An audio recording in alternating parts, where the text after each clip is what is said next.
e più o meno il punto di arrivo iniziale. A parte questo specifico capitolo in realtà riguarda Ezio in particolare, lui Ezio era fuori dal testo in particolare, anche perché qui la sa che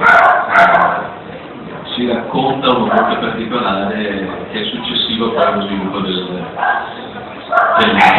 Solo chi ha letto può capire che questo è un gioco sulla struttura che riguarda il personaggio di Ezio,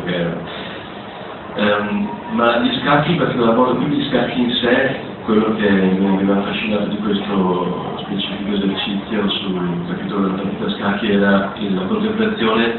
di Ezio verso diversi se stessi del passato, e quindi lui perso nel bosco dopo quell'episodio famoso della visita del 44 su cui indaga un po' prima in realtà Gino, viene a confrontarsi con tutto il suo passato e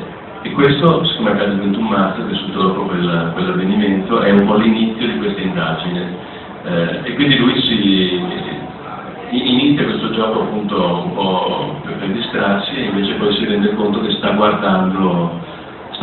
dei vecchi sé e riconosce in questi vecchi sé alcuni aspetti che non ci sono più, e quindi è un po' anche, se vogliamo usare